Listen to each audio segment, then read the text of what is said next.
Goals to be scored, points to be won, dreams to be dared.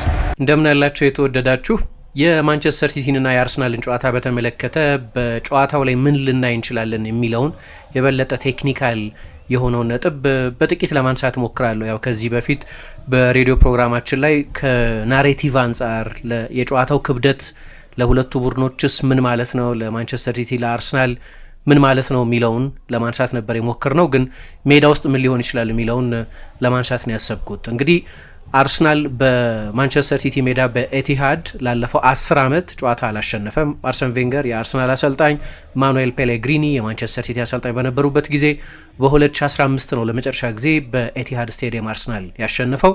ከዚያ በኋላ 7 ጊዜ ተሸንፏል በ10 ጨዋታዎች። 3 ጊዜ ብቻ ነው አቻ የተለያየው። ባለፉት 2 ወደ ኤቲሃድ ሄዶ ባደረጋቸው ጨዋታዎች 0-0 እና 2-2 ተለያይቷል።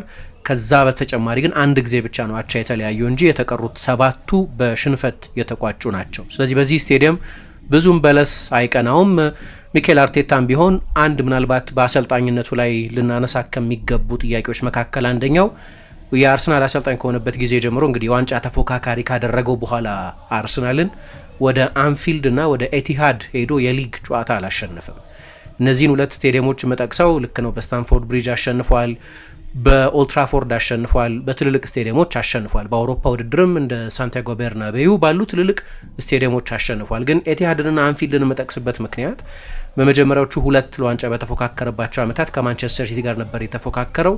ባለፈው የውድድር ዘመን ደግሞ የሊጉ ሻምፒዮን የነበረው ሊቨርፑል ነው እና በእነዚህ እሱ አርሰናልን የዋንጫ ተፎካካሪ ካደረገባቸው ዓመታት በኋላ ትልልቆቹ እና ላለፈው 10 ዓመትም በተደጋጋሚ የሊግ ዋንጫን ያሸነፉ ናቸው። ሊቨርፑል 2 ጊዜ፣ ሲቲ 6 ጊዜ እና በእነዚህ ፌመስ ስቴዲየሞች እስካሁን ድረስ ጨዋታ አላሸነፈም። አንዳንድ ጊዜ በጣም አስፈላጊ ይሆናል። ለምሳሌ በአርሰን ቬንገር የአሰልጣኝነት ዘመናት 3 ጊዜ ነው አርሰናል አይደለም የፕሪሚየር ሊግ ሻምፒዮን የሆነው። በሁለቱ ኦልትራፎርድ ላይ አሸንፈው ነበር በ1998 እና በ2002 በሁለቱም አጋጣሚዎች 1-0 1-0 አሸንፈው ነበር። በ2002 በተለይ ደግሞ በአንፊልድ 70 ደቂቃ በ10 ተጫዋች ተጫውቶ 2-1 ያሸነፈበት ውጤትም በጣም አስፈላጊ ነበር። ሊቨርፑል በዚያ ውድድር ዘመን ሁለተኛ ሆኖ ነበር የጨረሰው። አርሰናል ለ10 ዓመት ከዛ በፊት በአንፊልድ ጨዋታ አሸንፎ አያውቅም ነበር። ኢንቪንሲብል በነበሩበት ሲዝን በአንፊልድ አሸንፈዋል፣ በስታንፎርድ ብሪጅ አሸንፈዋል። በእንደዚህ አይነት ትልልቅ ስቴዲየሞች ማሸነፍ ሲምቦሊክም ነው አስፈላጊም ነው። በእርግጥ አርሰናል ይህንን ጨዋታ የማሸነፍ ግዴታ የለበትም። ከማትስ አንጻር ካየ ነው አርሰናል ተሸንፎም ቢሆን ከማንቸስተር ሲቲ ቢከፋ ሲቲ ተስተካካይ ጨዋታውን ቢያሸንፍ እኩል ነው የሚሆኑት። ስለዚህ የአርሰናል ዋንጫ የማሸነፍ እድል ይህንን ጨዋታ ማሸነፍ ላይ ብቻ የተመሰረተ አይደለም። ግን ማሸነፍ የሚሰጣቸው ትልቅ ጥቅም የፕሪሚየር ሊግ ሻምፒዮን መሆናቸውን እንደማረጋገጥ የሚያስቆጥረው ስለሆነ ፔፕ ጓርዲዮላ ከዚህ ጨዋታ በፊት የማንቸስተር ሲቲ አሰልጣኝ በሰጠው ጋዜጣዊ መግለጫ ይህንን ጨዋታ አርሰናል ካሸነፈ አልቋል፣ ፕሪሚየር ሊጉ ያበቃለታል የሚል አስተያየት ሰጥቷል። አንደኛ የነጥብ ልዩነት ወደ 9 ይሰፋል አርሰናል ካሸነፈ። ከዛ በኋላ ሲቲ ተስተካካይ ጨዋታ አለው፣ ግን ያንን ጨዋታ ቢያሸንፍ የነጥብ ልዩነት ወደ 6 ብቻ ነው ሊጠብ የሚችለው። 5 ጨዋታ እየቀረ 6 የነጥብ ልዩነት ሰፊ ስለሚሆን፣ ስለዚህ ለአርሰናል በዛ ኮንቴክስት አንጻር እንጂ ከፕሪሚየር ሊጉ የዋንጫ ፍክክር አንጻር አቻ ከወጣ ጥሩ ውጤት ተብሎ ሊቆጠር የሚችል ነው። ምን እናያለን በሁለቱ ቡድኖች መካከል ሜዳ ውስጥ የሚለው በጣም ወሳኝ ነው። ለማንቸስተር ሲቲ መቼስ ከሁለቱ ቡድኖች በጣም በጥሩ ፎርም ላይ ሆኖ ወደዚህ ጨዋታ የሚመጣው ሲቲ ነው። ያለፉትን 3 ድሎቻቸውን ከወሰዳችሁ በ3 የተለያዩ ውድድሮች ከ3 የተለያዩ ትልልቅ ቡድኖች ጋር ነው የተጫወተው። ከአርሰናል ጋር ከወር በፊት ከተደረገው የሊግ ካፕ የፍጻሜ ጨዋታ ጀምሮ 3 ጨዋታዎች አድርጓል። 3ቱንም ጨዋታዎች አሸንፏል። በ3ቱ ጨዋታዎች ጎል አልተቆጠረበትም። በ3ቱ ጨዋታዎች 9 ጎሎች ነው ያስቆጠረው። 2ቱ ለንደን ውስጥ የተደረጉ ናቸው፣ በዊምብሌ እና በብሪጅ። አንደኛው በኤቲሃድ የተደረገ ነው ሊቨርፑልን የገጠሙበት። ስለዚህ በፎርም በሞመንተም በኩል ሲቲ በጣም በጥሩ ፎርም ላይ ሆኖ ነው ወደዚህ ጨዋታ የሚመጣው እና ማሸነፍ አለበት ማንቸስተር ሲቲ። ግዴታ አይደለም ማሸነፍ፣ ግን የዋንጫ ፍክክሩን በተመለከተ ሁሉን ነገር በእጁ አድርጎ ለማቆየት አርሰናልን ማሸነፍ በጣም አስፈላጊ ነው። አቻ መውጣት ለማንቸስተር ሲቲ እንደ ጥሩ ውጤት የሚቆጠር አይመስለኝም። ያው ስለ ሁለቱ ቡድኖች ይሄ የውድድር ዘመን የነገረን አንደኛው ነገር በተቀሩት ጨዋታዎች በሙሉ ያሸንፋሉ ብሎ ለመደምደም በጣም ያስቸግራል። ለምሳሌ አርሰናል በሚቀጥለው ሳምንት ከኒውካስል ጋር ነው የሚጫወተው እና ባለፈው ሳምንት ከቦርንመዝ ጋር የተጫወተውን አርሰናል በድጋሚ የምናይ ከሆነ እርግጠኛ መሆን ያስቸግራል ኒውካስልን እንደሚያሸንፍ። ማንቸስተር ሲቲም ቢሆን ራሱ ጓርዲዮላ የጠቀሳቸው ከቦርንመዝ ጋር ከሜዳ ውጪ ወይም ከኤቨርተን ጋር ከሜዳ ውጪ የሚያደርጋቸው አስቸጋሪ ጨዋታዎች አሉ እና እስከ ውድድር ዘመኑ መጨረሻ ድረስ ነጥብ አይጥሉም ማለት አይቻልም። ስለዚህ አቻ ቢያልቅም ለጊዜው ለአርሰናል ጥሩ ውጤት ሊመስል እንኳ ቢችል ግን በተቀሩት ጨዋታዎች ነጥብ መጣል ሊኖር ስለሚችል ፕሪሚየር ሊጉ እድል ኖሮት ፉክክር ኖሮት ከመጨረሻው ሳምንት ሊዘልቅ የሚችልበት እድል አለ። ከሁለቱ ቡድኖች እንዳነሳው ሲቲ በጣም በጥሩ ፎርም ላይ ነው ያለው። አርሰናል ካለፉት 5 ጨዋታዎች 1 ጨዋታ ብቻ ነው ያሸነፈው። የፎርም ጥያቄ አለ፣ የወሳኝ ተጫዋቾች መጎዳት አለ እና በተለይ በአንዳንድ ተጫዋቾች በኩል እኔ እንዲያውም ባለፈው ምን ስል ነበር፣ በማንቸስተር ሲቲ በኩል 7-8 ተጫዋቾች መጥቀስ ይችላሉ፣ በጣም በጥሩ ፎርም ላይ ያሉ ተጫዋቾች። ስለ አርሰናል ተመሳሳይ ነገር ማለት የሚቻል አይመስለኝም። አብዛኞቹ ተጫዋቾች የፎርም ጥያቄ ውስጥ ያሉ ናቸው። አንዳንድ ቁልፍ ተጫዋቾች በጉዳት ምክንያት የሉም። ከሁለቱ ፉልባኮች መካከል በነገው ጨዋታ ማን እንደሚመልስ አይታወቅም። ቡካዮ ሳካ እንደማይሰለፍ ተረጋግጧል። ማርቲን ኦዴጋርድ የመድረሱ ጉዳይ ገና የተረጋገጠ አይደለም። ቢመለስም የፊትነስ ጥያቄ ያለበት ተጫዋች ነው። በቅርብ ጊዜ በነበሩት እሱ በተሳተፈባቸው ጨዋታዎች 60ና 70 ደቂቃ ነው የተጫወተው። በሲቲ በኩል ግን በግሩም ፎርም ላይ ካሉት ተጫዋቾች መካከል አንደኛው ራያን ሼርኪን ነው እና ለማንቸስተር ሲቲ በጣም ቁልፍ መሳሪያ ሆኗል። በተለይ በሁለተኛው የውድድር ዘመን አጋማሽ 10 አሲስቶች ሰጥቷል። ባለፈው በስታንፎርድ ብሪጅ ከቼልሲ ጋር 2 አሲስቶች፣ ግን ደግሞ ከአርሰናል ጋር በነበረው የሊግ ካፕ የፍጻሜ ጨዋታም እንደዚሁ 2ቱን አሲስቶች የሰጠው እሱ ነው እና በጣም አስፈላጊ መሳሪያ ሆኗል። ከዚህ ጨዋታ በፊት በሰራነው ሌላኛው ፕሮግራም ላይ እንዳነሳሁትም ጓርዲዮላ በብዙ የማሰልጠን ታሪኩ ተጫዋቾች ላይ ፍሪ ሮል የመስጠት ብዙ ዝንባሌ የለውም። 2 ፍሪ ኤይትስ የሚባሉ ተጫዋቾች ነበሩት፣ ግን ያንን ያህል አይደለም። በጣም ኃይለኛ ስትራክቸር ያለው አሰልጣኝ ነው። ለተጫዋቾች ተቆጥሮ የሚሰጥ የሜዳ ውስጥ ኃላፊነት አለ። ግን ራያን ሼርኪ በተለይ አሁን በቅርብ ጊዜ ተጽዕኖ ከፍ እያለ በመምጣቱ ምክንያት ፔፕ ጓርዲዮላ የእንቅስቃሴ ነጻነት የፈቀደለት ተጫዋች ይመስላል። በአንዳንድ አጋጣሚዎች በተለይ ከኖቲንጋም ፎረስት ጋር ከተደረገው ጨዋታ በኋላ አንድ በጣም ቁልፍ አሲስት ሰጥቶ ነበር። ሲቲ 2-1 በሲቲ ግራውንድ ያሸነፈበት ጨዋታ ማለት ነው። ፔፕ አንዳንድ ጊዜ ክንፍ ላይ ብቻ እንዲቆይ እንደሚፈልግ ግን ተጫዋቹ በራሱ ኢንቱዊሽን በራሱ የውሳኔ ወደ ሴንትራል ቦታዎች እንደሚገባ ተጫዋቹ ራሱም ፔፕም እንደዚሁ ተናግሯል እና አሁን ደግሞ ያንን ዲግሪ ኦፍ ፍሪደም እየሰጠው ያለ ይመስላል። ለአርሰናል አሁን ከባዱ ነገር ይህንን ተጫዋች ማንማርክ ማድረግ አይቻልም። አርሰናል ብዙ በማንማርኪንግ የሚጫወት ቡድን አይደለም እንደምታውቁት፣ ግን ደግሞ በተለይ ይህንን ተጫዋች ማንማርክ ማድረግ በጣም አስቸጋሪ ይመስለኛል። ምክንያቱም እንደዚህ አይነት የመንቀሳቀስ ነጻነት ያለውን ተጫዋች በአንድ ሰው ቁጥጥር ስር ለማዋል መሞከር አንደኛ እነዛን የአንድ ለአንድ ፍልሚያዎች ማሸነፍ የሚያስችል ቴክኒካዊ ችሎታ ያለው ነው። አይተነበይም። የሁለት እግር ተጫዋች ነው። በሁለቱም እግሩ መጫወት የሚችል ተጫዋች በመሆኑ ምክንያት የአንግል ጥገኝነት የለበትም። የአንግል ባያዝ የለበትም። ወደ ቀኝ ይሁን ወደ ግራ አንደኛ መተንበይ አትችሉም። በሁለቱም እግሩ በተመጣጣኝ ክህሎት መጫወት የሚችል ተጫዋች ስለሆነ በፈለገው አቅጣጫ መሄድ የሚችል ተጫዋች ነው። ስለዚህ እንዲሁ ለመቆጣጠር በጣም የሚያስቸግር ክህሎት ያለው ተጫዋች ነው። አንዱ ችግር የሚመነጨው ካለው ቴክኒካዊ ችሎታና ከቴክኒካዊ ችሎታው አይተነበይነት በመነሳት ነው። ፕሪዲክት ልታደርጉት አትችሉም። አንዳንድ ተጫዋቾች የሚገመቱ ተጫዋቾቸው ነው። ለምሳሌ ብዙ ጊዜ ስለ አሪየን ሮበን እናነሳለን። የሮበን የሩጫ አንግሎች እንዴት እንደሚሆኑ እናውቃለን። ማወቃችን ግን እንድናቆመው አያደርገንም ይላሉ ብዙ የባላጋራ ቡድን ተጫዋቾች፣ በዛ በጣም ኤፊሽንት በመሆኑ ምክንያት።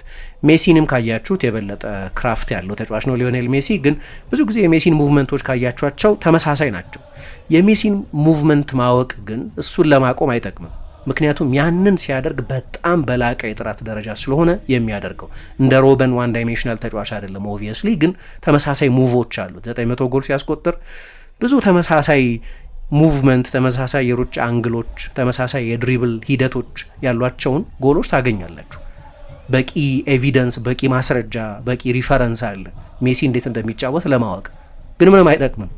ምክንያቱም ልዩ ተጫዋች ስለሆነ በሚያደርገው ነገር በጣም አስደናቂ ተጫዋች ስለሆነ። እንደ ምሳሌ ነው የምጠቀመው ይሄን። አንዳንድ ተጫዋቾች ግን ማትገምቷቸው ተጫዋቾች አሉ። እንደ ራያን ሼርኪ አይነቶቹን ተጫዋቾች የሁለት እግር ተጫዋቾች በመሆናቸው ምክንያት የአንግል ባያዝ የለባቸው እና ማንማርክ ለማድረግ ለዛ ለተመደበው ግለሰብ አንደኛ በጣም አስቸጋሪ ነው። ሁለተኛ ግን የእንቅስቃሴ ነጻነት አለው ማለት ወደ ግራ ሊሄድ ይችላል፣ ወደ ጥልቅ ሊመለስ ይችላል፣ ከቀኝ ብዙ ጊዜ ይነሳል፣ ሀፍ ስፔስ ላይ ይጫወታል፣ ቦክስ ውስጥ ይገባል። ያ በጣም ከፍ ያለ ሙቭመንት መኖሩ የአርሰናልን ዲፌንሲቭ ስትራክቸር ሊያፋልሰው ይችላል። ስለዚህ ሊደረግ የሚችለው እሱም በግል መያዝ ሳይሆን የበለጠ ኳስ የሚያቀብልባቸውን አንግሎች ለመዝጋት መሞከር፣ የበለጠ ክራውድ ማድረግ ነው እና ከባድ የቤት ስራ ይመስለኛል። ግን ተጫዋቹ 10 የመጨረሻ ኳሶች በፕሪሚየር ሊግ ብቻ አቀብሏል ብቻ ሳይሆን አንዳንዶቹ ቁጥሮቹም ታሪካዊ ቁጥሮች ናቸው። በዚህ ውድድር ዘመን በየ90 ደቂቃው ብታዩ 0.65 አሲስቶች ይሰጣል። የፕሪሚየር ሊጉን አሲስት እየመራ ያለው ብሩኖ ፈርናንዴሽ ነው። ከሱ የበለጠ አሲስት አለ። ሁለተኛ አሲስት ያደረገው ተጫዋች ራያን ሼርኪ ነው። ብሩኖ ነው አንደኛ። ግን ደግሞ በሬት ካያችሁት በደቂቃ ካሰላችሁት በየ90 ደቂቃው የበለጠ አሲስት የሚሰጠው ራያን ሼርኪ ነው። ይሄ ተጽዕኖ ደግሞ በተለይ በሁለተኛው የውድድር ዘመን አጋማሽ ከፍ ብሏል። እሱ ብቻ ሳይሆን በተለይ በክፍት ጨዋታ ኳስ ብዙ እየገፋ ከሄደ በኋላ በኦፕን ፕሌይ እና በቦል ኬሪንግ በሚሉት ማለት ነው፣ በእንደዚህ አይነት ሁኔታ ብዙ የጎል እድሎች መፍጠር የሚችል አይነት ተጫዋች ነው እና ማርክ ለማድረግ በጣም ያስቸግራል። ስለዚህ ለአርሰናል ይህንን ተጫዋች እንዴት መቆጣጠር ይቻላል የሚለው በጣም አስፈላጊ ነገር ነው። በተለይ ከፍተኛ ትኩረት ይጠይቀዋል የአርሰናል የመከላከል ዲፓርትመንት። ምክንያቱም ቅድም እንዳነሳሁት ሲቲ በጣም ጥሩ ፎርም ላይ ነው ያለው። ከብዙ ምንጮች ነው ጎል እያገኘ ያለው። የውድድር ዘመኑ ሲጀመር አንዱ የነበረን ትችትና ሲቲም ሊቀርፈው ይገባ ነበር በሚል በራሱ በአሰልጣኙ የተነገረው ነገር ሃላንድ ላይ ለጎሎች ጥገኛ መሆን ነው። 65% ገደማ የሚሆኑት የማንቸስተር ሲቲ ጎሎች በመጀመሪያዎቹ 10 ጨዋታዎች የሚቆጠሩት በኤርሊንግ ሃላንድ አማካይነት ነው እና ይሄ ደግሞ የሚያዛልቅ ስላልነበር ጓርዲዮላ ሌሎች ተጫዋቾች ይህንን ኃላፊነት የመጋራት ግዴታ አለባቸው ብሎ ነበር። በጣም አስተካክለውታል። ይሄንን አሁን ከተለያየ ቦታ ነው የሲቲ አደጋ የሚመጣው። ምክንያቱም ሼርኪ ማጥቃቱ ላይ ከፍ ያለ ተሳትፎ አለው። ሴሜኞ ከመጣ በኋላ በጣም ትልልቅ እና ወሳኝ ጎሎች አስቆጥሯል። ሃላንድ እንደ መጀመሪያው የውድድር ዘመን አጋማሽ በተለይ እንደ መጀመሪያዎቹ 10 ጨዋታዎች ጎል እያስቆጠረ አይደለም። ግን ጎል ባያስቆጠርም የሚሰጣቸው አንደኛው ጥቅም ትኩረት መሳብ የሚችል ነው። ያ ግራቪቴሽናል ጥቅም አለው። ግራቪቴሽናል አትራክሽን የባላጋራ ቡድን ተከላካዮች ትኩረት ወደሱ እንዲሆን ማድረግ የሚያስችል ችሎታ ያለው ተጫዋች ነው፣ በጎል ሬከርዱ ምክንያት፣ በአስፈሪነቱ ምክንያት። ይሄ ደግሞ ለነ ሼርኪም፣ ለነ ሴሜኞም፣ ለነ ዶኩም፣ ለሌሎቹም የማንቸስተር ሲቲ የማጥቃት ተጫዋቾች ከፍ ያለ ጥቅም ይሰጣል። አሁን ሰሞኑን አይታችሁ እንደሆን የፍጹም ቅጣት ምት ሳጥን ውስጥ ኒኮ ራይሊ ደርሶ የሚያስቆጠራቸው ጎሎች የ9 ቁጥር ቦታ ላይ እየተገኘ ነው እነዛን ጎሎች የሚያስቆጠረው። ስለዚህ የዚህኛውን ከፉልባክ ወደ ሳጥን ገብቶ እነዚህን ክሮሶች የሚያጠቃበት እድል ከሚያገኝባቸው ምክንያቶች መካከል አንደኛው የተጋጣሚ ቡድን የመሀል ተከላካዮች ትኩረት ኤርሊንግ ሃላንድ ላይ መሆኑ ነው። ስለዚህ በጎሎች ብዙ እየጠቀመ እንኳ ባይሆን ነገር ግን በሃላንድነቱ ምክንያት የሚስበው ትኩረት አለ። አርሰናል አሁን በዚህ ምክንያት ከፍተኛ ትኩረት በአጠቃላይ በሲቲ ላይ ማድረግ አለበት። ሃላንድ ላይ ብቻ ማተኮር በቂ አይደለም። በቅርብ ጊዜ ከምናያቸው የአርሰናል ችግሮች መካከል አሁን ብዙ ጊዜ የሚወራው የማጥቃት ጉዳይ ነው፣ የክሬቲቪቲ ጉዳይ ነው፣ የቴክኒካዊ ጥራት ጉዳይ ነው። ግን የመከላከል ትኩረትም ችግር አለ። ሁለተኛው የውድድር ዘመን አጋማሽ ከተጀመረ በኋላ ባለፉት 13 ጨዋታዎች ለምሳሌ የአርሰናል ተጫዋቾች 15 ስህተቶች ሰርተዋል። እነዛ ስህተቶች በጎል ሙከራነት ያበቁ ስህተቶች ማለት ነው። በውድድር ዘመኑ የመጀመሪያ አጋማሽ ላይ ይህንን አናይም ነበር። በጣም አልፎ አልፎ ነበር የሚስተዋለው። አሁን የተቆጠሩትን ጎሎች ማስተዋል ትችላላችሁ። የቦርንመዝ ጨዋታ ላይ ጋብርኤል፣ የማንቸስተር ዩናይትድ ጨዋታ ላይ ዙቢሜንዲ እያልን ተጫዋቾች በግል የሰሯቸው እና በኋላ ጎል የተቆጠሩባቸው አጋጣሚዎች ነበሩ። በቅርብ ጊዜ ግን እንደ ጎል ባይሆኑም ግን በሙከራ ብዙ ሙከራዎች እየተደረጉበት ስለሆነ የአርሰናል የመከላከል ፎከስ ከፍተኛ ደረጃ ላይ መድረስ አለበት። ምክንያቱም አደጋው የሚመጣው አሁን ከሃላንድ ብቻ ሳይሆን ከሁሉም አቅጣጫ በመሆኑ ምክንያት ነው። ስለ ሼርኪ ካነሳው አይቀር በክፍት ጨዋታዎች በፈጠራቸው የጎል እድሎች ባለፈው 10 ዓመት ከሱ የሚሻለው ኬቨን ደ ብሮይነ ብቻ ነው በየ90 ደቂቃው በሚፈጥራቸው የክፍት ጨዋታ የጎል እድሎች እና አሲስቶች። ሴስክ ፋብሪጋዝ በ2016-17 የውድድር ዘመን በየ110 ደቂቃው አሲስት ይሰጥ ነበር። ኬቨን ደ ብሮይነ በ2023-24 የውድድር ዘመን በየ122 ደቂቃው አሲስት ይሰጥ ነበር። ከዛ ቀጥሎ ሶስተኛው ነው አሁን ይሄ በ90 ደቂቃ በሚሰጣቸው አሲስቶች ማለት ነው። በየ138 ደቂቃው አንድ አሲስት ይሰጣል። ስለዚህ በጣም አስደናቂ ነው ተጫዋቹ የፈጠረ ያለው የጎል እድል ብዛት። ባለፈው የቼልሲ ጨዋታ ላይ በጣም በተለያየ ሁኔታ በክሮስ ይሁን በክፍት ጨዋታ ወይም መስመር በሚሰነጥቁ ፓሶች አደጋ መፍጠር የሚችል ተጫዋች ነው። ግን የባለፈው የሊግ ካፕ የፍጻሜ ጨዋታ ላይም እንዳየነው ሲቲ ሌላ አደገኛ መሳሪያ ያለው በግራ በኩል ጀረሚ ዶኩ በፕሮዳክሽን አሁንም ቢሆን ብዙ የሚቀረው ተጫዋች ነው። ቁጥሮቹን ብቻ ይሄ ደረቅ ቁጥሮቹን ሮ ናምበርስ የሚባሉትን ብትወስዱ ከፍተኛ አይደሉም። 4 አሲስቶች ብቻ ነው የሰጠው፣ 2 ጎሎች ብቻ ነው ያስቆጠረው። ሁለተኛውን ጎል ባለፈው ሳምንት ከሞይሰስ ካይሴዶ ስህተት በኋላ ቼልሲ ላይ ያስቆጠረው 3ኛ ጎል ነው። ግን በጣም አደገኛ ተጫዋች ነው። በተለይ ደግሞ አርሰናል በዛ በኩል ዩሪየን ቲምበርን የማይጠቀም ከሆነ እኔ ዩሪየን ቲምበር ቢሰለፍም ከወር በላይ ከሜዳ የራቀ ተጫዋች በቅርብ ጊዜ በተደረገ ጨዋታ ሳይሳተፍ እዛው ጨዋታ ላይ የሚጀምር ከሆነ ልክ እንደ ዶኩ አይነት ፈጣን ቀጥተኛ ብዙ ትሪኮች ያሉትን ተጫዋች ማሰለፍ ራሱን የቻለ ሪስክ ይመስለኛል። የአርሰናል ምርጡ የአንድ ለአንድ የመከላከል የመስመር ተከላካይ እርሱ ቢሆንም ነገር ግን የፊትነስ ኮንሰርን ኖሮበት እዚህ ጨዋታ ላይ ማሰለፍ ትልቅ አደጋ ያለው ይመስለኛል። የመሰለፉ ጉዳይ የታወቀ አይደለም። ሚኬል አርቴታም በጋዜጣዊ መግለጫው ላይ ምንም ማለት አልፈልግም። ስለዚህ ቲምበር ካልጀመረ የአርቴታ አማራጮች ሁለት አማራጮች ናቸው። እኔ በቀደም አንድ ፍንጭ ያየን ይመስለኛል ከስፖርቲንግ ሊዝበን ጋር በነበረው ጨዋታ በተለይ ማክሲ አራውሆ የሚባለው ተጫዋች በመጀመሪያው በሊዝበን በተደረገው ጨዋታ ብዙ አስቸግሯቸው ስለነበር በኤምሬትስ በተደረገው ጨዋታ ከዋይት ይልቅ ሞስኬራን ነበር ያሰልፈው እና የሚመስለኝ እኔ እዛ ቦታ ላይ የበለጠ መጠጠር ስለፈለገ የበለጠ የመከላከል ፎርም ላይ ያለን ተጫዋች መጠቀም ስለፈለገ ነው ሞስኬራን የተጠቀመበት። በሌላ በኩል ግን ከዚህ የሲቲ ጨዋታ በፊት ያለ እንደ ድሬስ ሪሄርሳልም ሊቆጠር ይችላል። ለዚህ ጨዋታ ሊያዘጋጀው 90 ደቂቃ ተጫውቶ ወደዚህ ጨዋታ የጨዋታ ፊትነስና ሞመንተም ይዞ እንዲመጣ በማሰብ ሊሆን ይችላል። አሁን ጥሩ ተከላካይ ነው ሞስኬራ፣ ጥሩ የአንድ ለአንድ ተከላካይ ነው። ግን ሁልጊዜ አንድ ምጠቅሰው የራፋኤል ቤኒቴዝ ሎጂክ አለ። በጣም አጭርን ተጫዋች እንደ ዶኩ ያለ ሎ ሴንተር ኦፍ ግራቪቲ ያለው ተጣጣፊ የሆነን ተጫዋች ረጃጅም ቅልጥሞች ባሉት የመሀል ተከላካይ ለማቆም መሞከር በጣም አደገኛ ነው ይላሉ። በ2014 የዓለም ዋንጫ ቤልጅየም እና አርጀንቲና ከመጫወታቸው በፊት በቤልጅየም በኩል የነበረው ትልቁ ራስ ምታት ሜሲን ማን ያቆመው የሚል ነው እና በእኔ በኩል በአክሰል ቪትሰል መሞከር የለባቸውም የሚል አስተያየት ይሰጣሉ። ያንን የቁመት ሚስማች እየጠቀሱ ያስቸግራል እንደዚህ ሎ ሴንተር ኦፍ ግራቪቲ ያለውን ተጫዋች በረጅም ተጫዋች ለማቆም ይላሉ።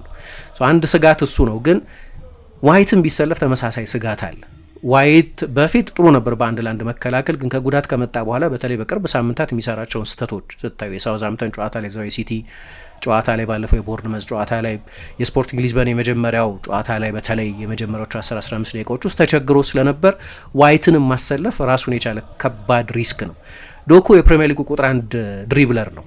በሞከራቸው ድሪብሎችን ብዛት 124 ጊዜ ስለሞከረ ባሳካቸውም ድሪብሎች ብዛት 65ቱን ስላሳካ በሁለቱም ሜትሪኮች አንደኛ ተጫዋች ነው እና ለመቆጣጠር በጣም ያስቸግራል። በጠቅላላው የአርሰናል የመከላከል ዲፓርትመንት በዚህ የውድድር ዘመን ጥሩ ቢሆንም 24 ጎሎች ብቻ የተቆጠሩበት ቢሆንም እና አነስተኛው ሙከራ የተደረገበት ቡድን ቢሆንም ግን በቅርብ ጊዜ የምታዩት መሰንጠቅ አለ። እኔ ባለፈው ጨዋታ ላይ በግራ በኩል ነበር ጎሉ የተቆጠረ፣ በቦርንመዝ ግራ በኩል፣ በአርሰናል ቀኝ በኩል። አሁን ይሄ የፉልባኩ ስራ ብቻ አይደለም። እኔ እንዲያውም የበለጠ የማድዌኬ ችግር ነው የምለው። ምክንያቱም አድሪያን ትሮፌ የእሱ ሰው ነው፣ የእሱ ፉልባክ ነው አይደለም። ስለዚህ እሱን መቆጣጠር ነበረበት። ይሄ የተዋጣለት መሆን አለበት። ምክንያቱም እኔ አርሰናል በዚህ ጨዋታ ላይ ኳስ ዶሚኔት ያደርጋል ብዬ አልጠብቅም። ከፍተኛ የኳስ ቁጥጥር ብልጫ የሚኖረው የሚመስለኝ ማንቸስተር ሲቲ ነው። ስለዚህ በሲቲ በኩል እንደዚህ አይነት በጣም አደገኛ ተጫዋቾች አሉ እና ሜዳ ውስጥ ደግሞ በሃላንድ እና በአርሰናል ሁለቱ የመሀል ተከላካዮች መካከል የሚኖሩም ፍልሚያ ቀላል አይደለም። ብዙ ጊዜ ከጋብርኤል ጋር ያለውን ፍልሚያ እናውቃለን እና ከጋብርኤልና ከሳሊባ ጋር ባሉ የአንድ ለአንድ ግንኙነቶች ሃላንድ ብዙ ጊዜ የሚቸገር ተጫዋች ነው። እኔ እንዲያውም ለሲቲ አንዱ ጠቃሚ የሚመስለኝ ነገር አሁን ሃላንድ ዲፔንደንሲ የለም። ከሌሎች ተጫዋቾች የሚመጣ አደገኝነት እና የማጥቃት ቫሪያንስ እየሰፋ ስለመጣ ለምሳሌ ኒኮ ራይሊ ባልተለመደ ሁኔታ ነው ከግራ ወደ ሳጥን የሚገባው። እኔ እንዲያውም ከዮሽኮ ግቫርዲዮል ጋር ሳነጻጽረው ነበር ባለፈው። ምክንያቱም ብዙ ጊዜ ፉልባኮችን አይታችኋቸው ከሆነ አጫጭር ናቸው። ስለዚህ ክሮሶች ለማጥቃት ወደ ቦክስ ሲገቡ ብዙ ጊዜ አታየውም። አይት ኑሪ ለምሳሌ ያንን ተመሳሳይ ነገር አያደርግም። ሌላ አይነት ጥንካሬ ያለው ተጫዋች ነው። ሼርኪን ቅድም አንስቻለሁ፣ ዶኩን አንስቻለሁ። ሴሜኞ ደግሞ ከመጣ በኋላ እንግዲህ 5 የሊግ ጎሎች አስቆጥሯል። ከሲዝኑ ምርጥ ተጫዋቾች መካከል አንደኛው ነው።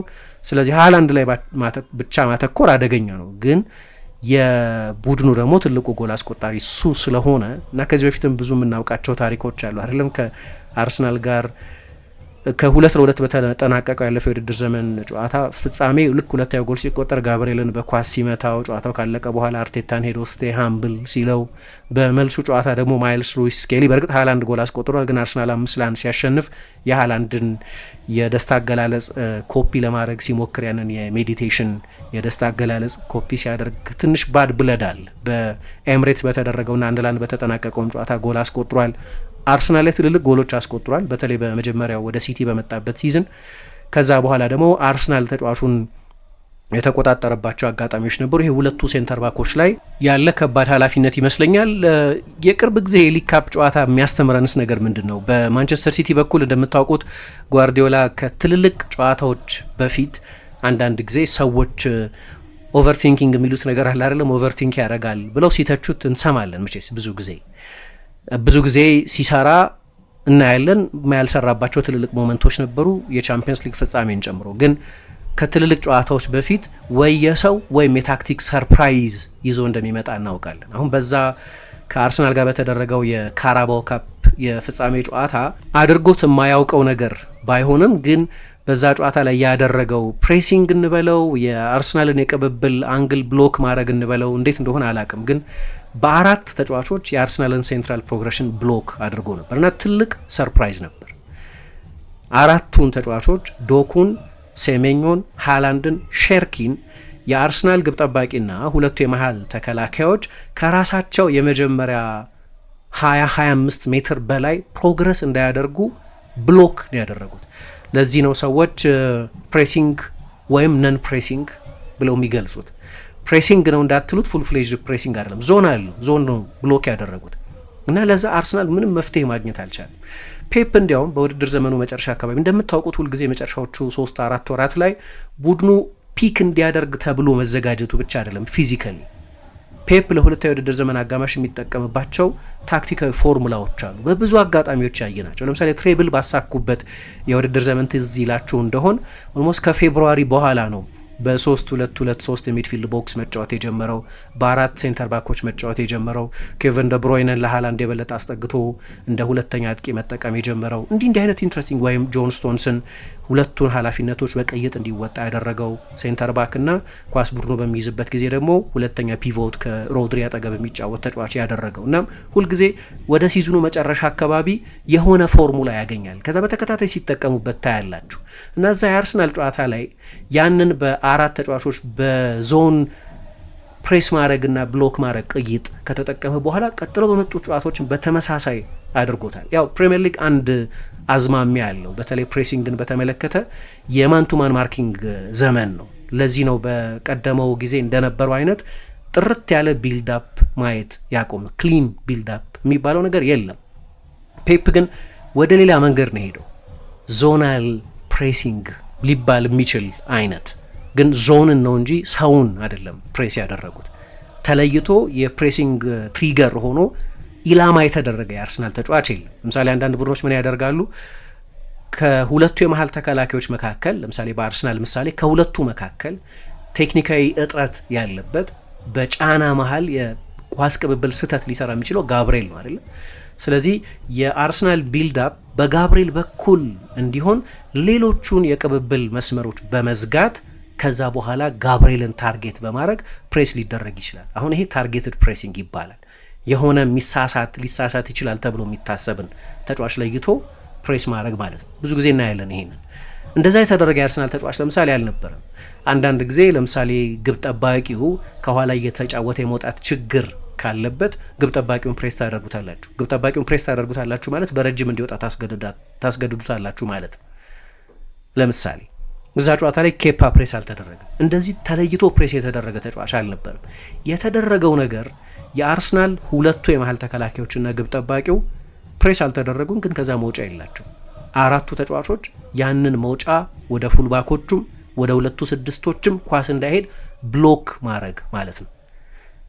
የበለጠ አስገራሚ የነበረው አሁን ፔፕ ይደግመዋል ወይ ነው እዚህ ጨዋታ ላይ ወይስ ሌላ መፍትሄ ይዞ ይመጣል? ከወር በፊት የተደረገ ነው።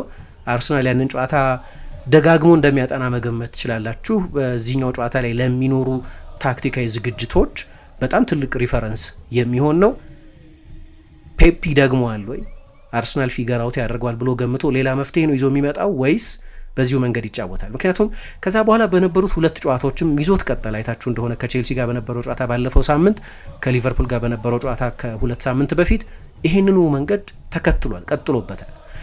አሁን ሁለቱንም ጨዋታዎች አሸንፏል። እንግዲህ አሁን አርቴታ ከራሱ ቡድን ድክመት ብቻ ሳይሆን ከሊቨርፑልና ከቼልሲ ጨዋታዎችስ ምን ይማራል ከሲቲ ጋር ባደረጓቸው ጨዋታዎች የሚለው በጣም ወሳኝ ነው። እንዲሁ ከላይ ስታዩት ማንቸስተር ሲቲ ሊቨርፑልን 4-0 ደግሞ ቼልሲን 3-0 በማሸነፉ ምክንያት ከሽንፈት ምን ትምህርት ልትወስዱ ትችላላችሁ? ግን ዲቴሎቹን ካያችኋቸው ግን ሁለቱም ቡድኖች ከሞላ ጎደል በመጀመሪያ አጋማሽ ለሲቲ አስቸጋሪዎች ነበሩ። አሁን ሊቨርፑል ባለፈው በኤቲሃድ 4-0 ተሸንፏል። ግን የጨዋታው ሙሉ ታሪክ እሱ አልነበረም። ለ35 ደቂቃዎች የተሻለው ቡድን ሊቨርፑል ነበር። በ35 ደቂቃዎች 6 ሙከራዎች አድርጎ ነበር። አርሰናል በሊግ ካፕ የፍጻሜ ጨዋታ በ70 ደቂቃ ነው 6 ሙከራ ያደረገ፣ ወይም ስድስተኛው ሙከራ ላይ ለመድረስ ሊቨርፑል የፈጀበትን ጊዜ እጥፍ ወስዶበታል። ተቸግሮ ነበር በጣም። ሊቨርፑል በኋላ 4-0 ቢሸነፍም አሁን የስኮር ላይን አናሊሲስ የሚባለው እሱ ነው። 4-0 ተሸነፈ ማለት በጣም ደካማ ነበር ማለት አይደለም። ቢያንስ በጨዋታው የሆነ ምዕራፍ የተሻለው ቡድን ነበር። የተሻለ ከሆነባቸው ነጥቦች መካከል አንደኛው ይሄንን የማንቸስተር ሲቲን የአራት ተጫዋቾች አጥር ያለፈበት መንገድ ነው። ከዛ በ20 ደቂቃ ውስጥ ኮላፕስ አደረጉ። ስለዚህ ኦፍኮርስ ሲቲ በጣም ጥሩ ነበር። ከዛ በኋላ ጨዋታውን በአጭር ጊዜ ውስጥ ነው የጨረሰው። በ20 ምናምን ደቂቃ ልዩነት 4 ጎሎች ተቆጠሩ። ግን አርሰናል ቴክኒካሊ መማር የሚችልባቸው አንዳንድ ነጥቦች ግን አሉ። በተለይ ለዛ የ4-2-4 የሲቲ የመከላከል ሼፕ መፍትሄዎች ማግኘት ችሎ ስለነበር ማለት ነው። አሁን እዛ የአርሰናል ጨዋታ ላይ ያየነው አንደኛው ችግር እኔ አዲስ ነገር አይደለም። በ4-2-4 የሚጫወትን ቡድን መግጠም የተለመደ አይሁን እንጂ በተለይ አሁን የማንቱማን ማርኪንግ ዘመን ስለሆነ አልፎ አልፎ የምናየው ይሁን እንጂ ቡድኖች አንዳንድ ጊዜ እንደዛ ያደርጋሉ። ስለዚህ የምትጠብቁት ምንድነው? ከኮቺንግ ስታፉ ይህንን ቶሎ መለየት መቻል። ምክንያቱም ጨዋታውን አየን፣ አንድ 20 ደቂቃ አንድ 15 ደቂቃ እንዳስተዋላችሁ የሲቲ እቅድ ምን እንደሆነ ማወቅ ይቻል ነበር። ከዛ ከኮቺንግ ስታፉ የምትጠብቁት መፍትሄ ነበር። የአርሰናል መፍትሄ ማጣት ነው በጣም አስገራሚ ነበረው። ሜዳ ውስጥም ከቴክኒክ ቦታው መፍትሄ መታጣቱ ነው በጣም አስገራሚ ነበረው። ያንን ሩት ነው ብሎክ ያደረገው። ያጋጥማል። ይሄ በረጅም በመጠኑ ለመውጣት ሞክረው ነበር፣ ያስ እየሰራ አልነበረም። ግን ሊቨርፑል ያደረጋቸው አንዳንድ መጠነኛ ለውጦች ነበር። አሁን እዛ ከአርሰናል ጋር በነበረው ጨዋታ ጓርዲዮላ ያደረገው አንደኛው ነጥብ 4 ተጫዋቾች አሉ፣ ግን ከጀርባ 6 ተጫዋቾች አሉት። በክሎዝ ፕሮክሲሚቲ የሚጫወቱ ተቀራርበው የሚጫወቱ 6 ተጫዋቾች ነበሩት። ይሄ ከኳስ ውጭ የነበረውን ቅርጽ ነው የምናገረው። አርሰናል ደህና ነበር ጨዋታውን የጀመረው። የበለጠ ሙከራ ያደርግ የነበረው የበለጠ አደገኛ ይመስል የነበረው ምናልባት ጨዋታው እንደተጀመረም ሀቨርትዝ ያገኘውን ትልቅ እድል ፈጥሮ ስለነበር ጎል ለማስቆጠርም የበለጠ ተቃርቦ የነበረው አርሰናል ነው። ግን እዚህ የሲቲ አሁን ያልኩት የፕሬሲንግ ሁኔታ ላይ ለአርሰናል በጣም አስቸጋሪ የነበረውና ሲቲን የጠቀመው አንደኛው ነገር በዚህኛው ስልት ብቻ 7 የአርሰናል ተጫዋቾችን ከጥቅም ውጪ ያደርጋቸው ነበር። በ4 ተጫዋቾች ብቻ። እንዲሁ ሎጂካሊ ካሰባችሁት 4 ተጫዋቾች አሉ የመጨረሻው 30 ሜትር አካባቢ የአርሰናልን መሀል ለመሀል ያለ የኳስ ቅብብል ሩት ብሎክ የሚያደርጉ። ስለዚህ በተቀሩት የሜዳው ስፍራዎች ላይ 7 ተጫዋቾች አሏችሁ ማለት ነው። 7-6 የመሆን እድል አለው ማለት ነው። 6 ተጫዋቾች ስለሆነ ሲቲ የሚኖሩት ያንን ሜሪካል አድቫንቴጅ በሲቲ በጣም የተዋጣለት የጨዋታ እቅድ ምክንያት ማሳካት አልቻለም። ወደ 2 ቁጥሮች ኳሱን ለመጫወት የሚያስችል በቂ ቴክኒካዊ ችሎታ ያለው ግብ ጠባቂ አልነበራቸውም። በሴንተር ባኮቹ በመስመር ተከላካዮቹ በኩል በተለይ በዋይት በኩል ለመውጣት በሚሞክሩበት ጊዜ ይህንን የ4 ተጫዋቾች ሰማያዊ ግድግዳ ከሰሩት መካከል አንደኛው ዶኩ ነው። ወይ ዶኩ ወይም ኒኮ ኦራይሊ በፍጥነት የአርሰናልን የቀኝ ፉልባክ ጃምፕ አድርገው ፕሬስ ያደርጉታል ማለት ነው። መውጫ በጭራሽ አልነበረም። በጣም ተሳክቷል ይሄ ደግሞ። ስለዚህ ፔፕ ደግመዋል ወይስ ብዙ ጊዜ ከትልልቅ ጨዋታዎች በፊት ሌላ መፍትሄ ይዞ የመምጣት ካፓቢሊቲ ያለው አሰልጣኝ በመሆኑ ምክንያት ሌላ መንገድ ይዞ ይመጣል የሚለው ወሳኝ ነው። ሊቨርፑል ግን እዛ ጨዋታ ላይ በተለይ በዛ 30 ደቂቃ ውስጥ አርሰናል ሊያደርግ ያልቻለውን ነገር ማድረግ ችሎ ነበር። አንዳንድ ለውጦች አድርጎ ስለነበር አንደኛው ለውጥ ከርቱስ ጆንስ በሁለቱ ሴንተር ባኮች መካከል እንዲገኝ አርነ ስሎት ማድረጋቸው ነው። ያንን የአርሰናልን ጨዋታ አይተውታል። መጨረሻ ላይ ቡድናቸው አላሸነፈም። ስለዚህ ሲቲ ተቸገረበት ለማለት አይመችም ይሆናል። ግን ስለ ስፔሲፊክ ዲቴይል አይደለም የምናነሳው፣ እንዴት ነው ያንን የሲቲን የ4 ተጫዋቾች መስመር ብሎክ ማድረግ የቻሉት የሚለውን። ስለዚህ ወደ ሁለቱ የመሀል ተከላካዮች ወደ ኮናቴና ቨርጂል ቫንዳይክ መሀል ይመጣል። ይሄንን ያደረገ የአርሰናል አማካይ ተጫዋች አላየሁም። ስለዚህ ከኋላ ቢልድ በሚያደርጉበት ጊዜ በሁለት ሴንተር ባኮች ብቻ አይደለም የሚያደርጉ፣ ተጨማሪ አንግል ይሰጣቸዋል። ከዛ ራያን ሃፈንበርግ ሌላኛው የቡድኑ ጥልቅ አማካይ ደግሞ ከማንቸስተር ሲቲ ሁለቱ አማካዮች ፊት ይገኛል። ስለዚህ የቦክስ ቅርጽ ፈጠረ ማለት ነው። ሌሎች አዳዲስ አንግሎች አገኙ ማለት ነው። እሱ ብቻ ሳይሆን ሌሎቹ ተጫዋቾች ደግሞ ለምሳሌ በመጀመሪያ አጋማሽ በሁለቱም አጋማሾች አርሰናል በተለይ በሁለቱ አጋማሽ ከተቸገረባቸው ነጥቦች መካከል አንደኛው በፍላንኮች በኩል ብዙ የ2-1 አጋጣሚዎች ይፈጠሩ ስለነበር ይህንን ያደርግ የነበረው ደግሞ ማቴዎስ ኑኜስ ነው። ብዙ ጊዜ ኦቨርላፕ ያደርግ ስለነበር አንደኛ ኢንካፔ በጊዜ ቢጫ ካርድ በማየቱ፣ ሁለተኛ ትሮሳር እንደ ማቴዎስ ኑኜስ አይነት አትሌት የሆነን ፉልባክ ቀጥተኛ ፈጣን ኤነርጂ ያለው ተጫዋች ለመቆጣጠር የሚያስችል አካላዊ ብቃት የሌለው በመሆኑ ምክንያትም ብዙ ጊዜ 2-1 ይፈጥሩ ነበር። አሁን ኤኪቲኬ ያንን የኦቨርላፕ ሩጫ ማቴዎስ ኑኜስ እንደ ልቡ እንዳያደርግ ወደ ግራ አድልቶ ነበር የተጫወተ። ስለዚህ አይኑ እሱ ላይ መሆን ነበረበት። አሁን በዮኬሬስ ይህንን ማድረግ አትችሉም። ዮኬሬስ ወደ ግራ እየወጣ መጫወት ይችላል፣ ግን የኤኪቲኬ አይነት ኳስ የመግፋት የባላጋራ ቡድንን የማለፍ ስፔስ የማጥቃት ችሎታ ያለው ተጫዋች አይደለም። መሮጥ ይችላል፣ ግን ተመሳሳይ ቴክኒካዊ ፕሮፋይል ያለው ተጫዋች አይደለም። የማቴዎስ ኑኜስን ብሎክ ማድረግ ችለው ነበር በዛ የመጀመሪያ 30-35 ደቂቃ ውስጥ። ፍሎሪያን ቪትስ ደግሞ ከሮድሪ አጠገብ ይገኝ ነበር። ስለዚህ ሁለቱ በጠባብ ስፔስ ተጠጋግተው የሚጫወቱትን ቤርናርዶ ሲልቫንና ሮድሪን በአርሰናል ጨዋታ ላይ ያደረጉትን እና ሁለቱን የአርሰናል 6 ቁጥሮች ድንገት አርሰናል መውጣት ከቻለ እንኳን ወደ እነሱ እንዳይመጣ ብሎክ ማድረግ ችለው ነበር። ከዚህ አርሰናል ትምህርት መውሰድ ይችላል ወይ የሚለው አንደኛው ነጥብ ነው። ምክንያቱም ኬፓ በረጅም ለመጫወት ሞክሮ ነበር። ከ34ቱ ፓሶች 16ቱ በረጅም የተጣሉ ስለነበሩ ግን የማንቸስተር ሲቲ ሁለቱ የመሀል ተከላካዮች ማርክ ጌሂና አቡኮዶር ኩዣኖቭ እነዚህን የ1-1 ፍልሚያዎች በጣም በተዋጣለት ሁኔታ ደግሞ ማሸነፍ ችለው ነበር። ባለፈው ማማርዳሽቪሊ ተመሳሳይ ነገር አድርጎ ነበር። ግን እዚህ ጋር አንድ የጠቀመው ነገር የማንቸስተር ሲቲን የቀኝ መስመር ተከላካይ ቦታ ላይ ታርጌት ማደረጉ። ምክንያቱም እዚህ ጋር ሚስማች ይፈጠራል። ኤኪቲኬ ተከላካይ ካልሆነ ተጫዋች ጋር ነበር የአየር ላይ ኳስ ለማሸነፍ ይፋለም የነበረው። አርሰናል በኬፓ አማካይነት ለመውጣት ሲሞክር የትኛውን ቦታ ነው ታርጌት የምታደርጉት የሚለው ወሳኝ ነው። አርሰናል ያደርግ የነበረው ማዱዌኬና ኒኮ ኦራይሊ ወዳሉበት ወደ ሲቲ ግራ ወደ አርሰናል ቀኝ ነበር። ኒኮ ኦራይሊ ደግሞ እንደምታዩት ረጅም፣ ስለዚህ የአየር ላይ ኳሶችን ከማዱዌኬ አንጻር በተለይ ሊያሸንፍ አይችልም። አርነ ስሎት ያደረጉት በቀኝ በኩል የኤኪቲኬን እና የማቴዎስ ኑኜስን የቁመት መለያየትና የኤሪያል ፍልሚያዎችን የአየር ላይ ኳሶችን የማሸነፍ የበለጠ ችሎታ ያለውን ኤኪቲኬን መጠቀም ነው። ከዛ ትምህርት ይወስዳል አርሰናል የሚለው በጣም ወሳኝ ነገር ነው። ግን ፔፕ ራሱ ይደግመዋል ወይ፣ ሌላ ሰርፕራይዝ ነው ይዞ የሚመጣው ወይስ ተመሳሳይ ነገር ነው የሚለው በጣም አስፈላጊ ሊሆን ይችላል። ባለፈው ቼልሲ ያደረገው አንድ ስፔሲፊክ ነገር ነበር። ቼልሲን በመጀመሪያ አጋማሽ ጥሩ ነበር እንደምታስታውሱት። እንግዲህ በጠቅላላው ጨዋታውን ተሸንፏል፣ ግን የመጀመሪያ አጋማሽ ላይ አስቸጋሪ ነበር። ፔፕ አንዳንድ ለውጦች አድርጓል በሁለተኛው አጋማሽ ያንን የበላይነት መልሶ ለማግኘት።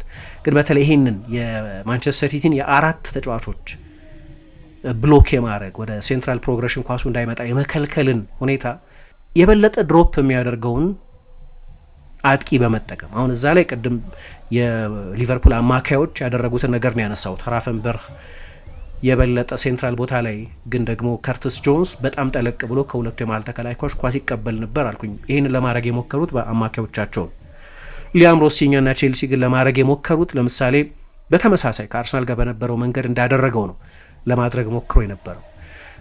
ለምሳሌ በኩኩሬያ ለመውጣት ይሞክሩ ነበር በፉልባኩ በኩል። ነገር ግን እሱን ይከታተል የነበረው አንቷን ሴሜኞ። ምን አየን? በሁለት ስፔሲፊክ በተለይ ጎሉ ተቆጥሮ ተሽሮ ታስታውሳላችሁ። ኩኩሬያ ጎሉን አስቆጥሮት ነበር፣ ኦፍሳይድ ሆነ። ማርጂናል ኦፍሳይድ ነው፣ ግን ሂደቱን ብታዩት በሁለት ልብ እንዲከፈል ሆነ። አንቷን ሴሜኞ የእሱ ስራ ነው ከግብ ጠባቂ ወይም ከመሀል ተከላካዮቹ ወደ መስመር ተከላካዩ ኳስ እንዳይሄድ መከልከል። ግን ቼልሲ ምን አደረገ? ጠለቅ ብሎ የመጫወት ችግር የሌለበትን በጫና መሀል ኳስ የመቀበል ችሎታ ያለው ፕሮፋይሉም እንዲያውም የበለጠ ሐሰተኛ 9 ቁጥር የሆነውን ዣኦ ፔድሮን በጥልቀት መሳብ ጀመር። ዣኦ ፔድሮ በዛ መሀል ከሲቲ 4 ፕሬስ ለማድረግ ወደፊት ከተጠጉት ዞን ፕሬስ ለማድረግ ወደፊት ከተጠጉት የሲቲ ተጫዋቾች መካከል በሃላንድና በሴሜኞ መካከል መገኘት ጀመረ። ስለዚህ ሴሜኞ በሁለት ልብ እንዲከፈሉ ነው። ምክንያቱም ኩኩሬያን የሚከተል ከሆነ ዣኦ ፔድሮ መሀል ለመሀል ነፃ ሊሆን ነው። ይሄ ግራ መጋባት፣ ይሄ ዳይሌማ በጣም የተዋጣለት ቢልዳፕ እንዲያደርጉ አስቻላቸው። ምክንያቱም ዣኦ ፔድሮ ኳሱን ተቀበለ፣ ማለፍ የሚችል ተጫዋች ነው፣ ጥሩ የ1v1 ተጫዋች ነው። ስለዚህ አንዳንድ ቡድኖች እንደዚህ አይነት መፍትሄ አግኝተው ነበር። ፔፕ ምን ያደርጋል የሚለው በጣም ወሳኝ ይመስለኛል። ከዛ ውጪ በማንቸስተር ሲቲ በኩል በጥሩ ፎርም ላይ ያለ ቡድን መሆኑ እንደተጠበቀ ሆኖ ግን አንድ የሚቸገሩበት ነገር አለ። የመልሶ ማጥቃትን የመከላከል ድክመት። ይሄ አስፈላጊ ነገር ነው። ምክንያቱም አሁን በቅርብ ጊዜ አይታችሁ እንደሆነ ቅድም ያነሳኋቸው ሶስቱም ጨዋታዎች ላይ ሲቲ ጨዋታዎቹን ጥሩ ጀምሯል ለማለት ያስቸግራል። ከአርሰናል ጋር የመጀመሪያ አጋማሽ፣ ከሊቨርፑል ጋር የመጀመሪያ አጋማሽ፣ ከቼልሲ ጋር የመጀመሪያ አጋማሽ በጣም ጥሩ በጀመሩባቸው አጋጣሚዎች ግን ጎል አላስቆጠሩ ሶስቱም ቡድኖች። ስለዚህ ሲቲ በሁለታዊ አጋማሽ በሁሉም ጨዋታዎች ለውጦች አደረገና ጎሎች አስቆጥሮ ጨዋታዎቹን አሸነፈ። ግን ማንቸስተር ሲቲ አንዳንድ መጠንቀቅ ያለበት ነገር፣ ምክንያቱም ጨዋታ ማሸነፍ አለበት፣ ይህንን ጨዋታ ማሸነፍ አለበት። በተለይ በዋንጫ ፉክክር ውስጥ በማቴማቲካሊም በአፐር ሃንድም እንዲኖረው። ማቴማቲካሊ ምን ይሆናል? ይህንን ጨዋታ ካሸነፈ የነጥብ ልዩነቱ ወደ 3 ይጠባል። እንደሚያሸንፍበት የጎል ማርጅን የ3 የጎል ልዩነት ነው ያላቸው። ስለዚህ ይህንን ጨዋታ የሚያሸንፍበት ስኮር ላይን የጎል ልዩነት አድቫንቴጅም ሊያስመዘግብ የሚችልበት ነው። የናሬቲቭም የማቴማቲካልም ለውጥ ሊያመጣ ይችላል። ከዛ በርንሌን በሳምንቱ አጋማሽ ይገጥም የለ። ስለዚህ ከወራት በኋላ አዲስ መሪ በፕሪሚየር ሊግ ልናይ እንችላለን። ለማንቸስተር ሲቲ ማሸነፍ በጣም አስፈላጊ ነው። ይህንን ጨዋታ ባያሸንፍ ፕሪሚየር ሊጉ ያልቃል እያልኩ አይደለም፣ ግን ማሸነፍ በጣም አስፈላጊ ነገር ነው። ምክንያቱም አርሰናል ፕሪሚየር ሊጉን እየመራ ስለሆነ ያንን ለማድረግ በሙሉ ኃይል ማጥቃት አለበት። ብዙ ጊዜ ፔፕን ቡድን እንደምናየው በሀይ ዲፌንሲቭ ብሎክ ነው የሚጫወተው። የተለየው ከአርሰናል ጋር በኤምሬትስ የተደረገው ጨዋታ ነው። በነገራችን ላይ በዚህ ውድድር ዘመን አርሰናልን ከገጠሙት ቡድኖች ሁሉ እንደ ሲቲ በሎ ብሎክ የተጫወተ ቡድን አልነበርም። እዛ ጨዋታ ላይ ፔፕ ብዙ ነገር አዳፕት አድርጎ ነበር። ከ30% በታች ነው 30% አካባቢ የኳስ ቁጥጥር ድርሻ ብቻ ነበር የነበረው። ለየት ያለ ጨዋታ ነበር። እንደዛ አይጫወትም ይሄኛውን ጨዋታ። በሜዳውን የሚጫወተው ሞመንተሙ አለው፣ ጥሩ እየተጫወተ ነው። በማሸነፍ የሚገኘው ሪዋርድ በጣም ትልቅ ነው። ስለዚህ ቦልድ እንዲሆን ትጠብቃላችሁ። የሲቲ ማጥቃት በጣም እየተሻሻለ መጥቷል። ግን በድፍረትና ደግሞ በጥንቃቄ መሀል ጥሩ መስማማት ያስፈልጋል። ምክንያቱም በመልሶ ማጥቃት የሚቸገር ቡድን ነው የሲቲ ሃይላይን። አንዳንድ አጋጣሚዎች ላይ ሲጋለጥ እናያለን በዚህ ውድድር ዘመን። በነገራችን ላይ ከፈጣን የመልሶ ማጥቃት በኋላ ብዙ ሙከራ የተደረገበት ሁለተኛው ቡድን ማንቸስተር ሲቲ ነው። ኒውካስል ብቻ ነው ከማንቸስተር ሲቲ የበለጠ ከኩዊክ ብሬክ ወይም ከፋስት ብሬክ ከሚለው በጣም ፈጣን ከሆነ የመልሶ ማጥቃት በኋላ ብዙ ሙከራ የሚደረግበት እና ይሄንን ሃይላይን አድቬንቸረስ መሆን ስላለበት ማጥቃት ስላለበት የተዋጣለት ሊሆን ያስፈልገዋል። ነገር ግን አርሰናል ለምሳሌ በተመሳሳይ የማንቸስተር ሲቲ ባለፈው የፍጻሜ ጨዋታ ላይ ያየነውን አይነት የፎርማን ብሎክ የሚጠቀም ከሆነ ግን ማለፍ ከቻለ ሲቲ መልሶ ማጥቃቱን በተመለከተ መጠንቀቅ አለበት። አንድ በጎ ነገር እንደ አቡኮ ድርኩዣኖቭ አይነት ሰፊ የሜዳ ክፍል የመከላከል ችሎታ ያለው ተጫዋች አላቸው። ከተከላካዮቻቸው መካከል እንደ ኒኮ ራይሊ ሜትሮች የሚበላ ነው የሚሏቸው፣ ያርዶች የሚበላ ሰፊ የሜዳ ክፍል መከላከል የሚችል ተጫዋች አለ። ግን ሁለቱ አማካዮች አትሌቶች አይደሉም፣ ሮድሪና ቤርናርዶ ሲልቫ። ስለዚህ አንደኛው ሲቲ መጠንቀቅ ያለበት በተለይ አርሰናል እዚህ ጨዋታ ላይ መገመት እንደምትችሉት በአነስተኛ የኳስ ቁጥጥር ድርሻ በቅርጽ በመከላከል በመልሶ ለማጥቃት በመሞከር እንደሚጫወት እገምታለሁ። ሲቲ ሜዳ ላይ ኳስ ዶሚኔት ለማድረግ ይሄዳል ብዬ አላስብም። በተለይ አርሰናል ባለበት ቴክኒካዊ እጥረት ምክንያት ሰስቴንድ ለሆነ ጊዜ ኳስ ይዞ መቆየት የሚችል ቡድን አይደለም። በተለይ የሳካ፣ የኦደጋርድ፣ የካላፊዮሪ ኢቭን የቲምበር አለመኖር ያመጣቸው እጥረቶች ቀላል አይደሉም። በተለይ ከኳስ ጋር በመቆየት በተለይ በተጋጣሚ ቡድን የመጨረሻ 30-40 ሜትር ላይ በመጫወት ስለዚህ የሚያደርግ አይመስለኝም። ያ መሳሪያ አሁን አርሰናል ያለው አይመስለኝም ያንን ለማድረግ የልብ የሚሰጥ። ስለዚህ እኔ የምገምተው ጠለቅ ባለ ብሎክ በብዙ ቁጥር በመከላከል ከዛ በፋስት ብሬክ በማጥቃት ለመጫወት መሞከር። ይህንን ለማድረግ የሚያስችሉ ተጫዋቾች አሉት። ማድዌኬ ፈጣን ነው። ዮኬሬስ የሚሰለፍ ከሆነ ጀርባ ማጥቃት ይችላል። ዳይሬክት ተጫዋች ነው። ማርቲኔሊ ዳይሬክት ተጫዋች ነው። እነዚህን ተጫዋቾች መቆጣጠር መቻል አለበት። ሌላ ምናልባት በሲቲ በኩል ዶናሩማ በጠቅላላው በጣም ጥሩ ፈራሚ ቢሆንም 1-2 ድክመቶች ግን አሉበት። አንደኛው ከረጅም ርቀት የሚደረጉ ሙከራዎችን የማዳን ችግር አለበት። እንዲያውም አንድ አድሪያን ክላርክ የሚባል የፕሪሚየር ሊግ የታክቲክ ጸሐፊ የቀድሞ የአርሰናልም ተጫዋች ነበር አንድ ብሬክዳውን ነበረው። እዛ ላይ ምን ይላል? ምን አይነት ስታት ሲጠቅስ ሰማሁት። በዚህ ውድድር ዘመን ከሳጥን ውጪ ከሚደረጉ ሙከራዎች መካከል ሎንግ ሾትስ የሚባሉት ከፍጹም ቅጣት ምት ሳጥን ውጪ ከሚደረጉ ሙከራዎች መካከል በማዳን ፐርሰንቴጅ ማለት ነው ወይ ሙከራዎቹን በማዳን መቶኛ 3ኛው አነስተኛ ነው። ብዙ ከርቀት የሚደረጉ ሙከራዎች ላይ አስተማማኝ ግብ ጠባቂ አይደለም። በእርግጥ ሁለቱም ግብ ጠባቂዎች ይህ ችግር አለባቸው። ራያ ላይ በዚህ ውድድር ዘመን ብዙ ስፔክታኩላር የሆኑ አስደናቂ ጎሎች ሲቆጠሩበት አይተናል አይደል? እሱ ደግሞ ሁለተኛው ነው። ስለዚህ ከርቀት ጎል በሁለቱም ቡድኖች በኩል ሲቆጠር ልናይ እንችላለን። ያንን ማድረግ የሚችሉ ተጫዋቾች አሉ በሁለቱም ቡድኖች በኩል። ግን ሲቲ መጠንቀቅ ያለባቸው ነጥቦች እያነሳው ስለሆነ ነው ዶናሩማ ላይ ያተኮርኩት። ሌላ የዶናሩማ ችግር ክሮሶች፣ በቁመቱ ረጅም ቢሆንም ክሮሶችና የቆሙ ኳሶች የመከላከል ድክመት ነው። የማዕዘን ምቶች እንደዚህ አሻሽሏል፣ ግን አሁንም ያ ድክመት አለ። ስለዚህ እነዚህ ጉዳዮች ማንቸስተር ሲቲ የበለጠ ምናልባት ትኩረት ሊሰጥባቸው የሚችሉባቸው ነጥቦች ይሆናሉ። ኤዜ ምናልባት በተለይ ከርቀት በሚያደርጋቸው ሙከራዎች ይህንን ዶናሩማ የሚቸገርባቸውን ነገሮች ኤክስፕሎይት ሊያደርግ የሚችልበት ነው።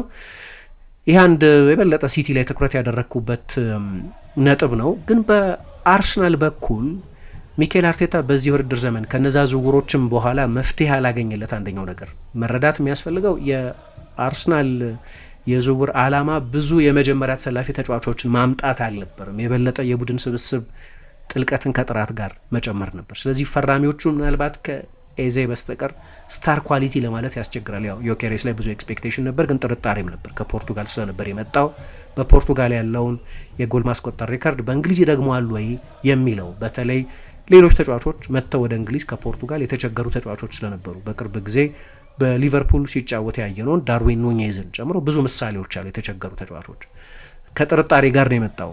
ስጋቶች ነበሩ፣ ያኔ እናነሳቸው የነበሩ ስጋቶች።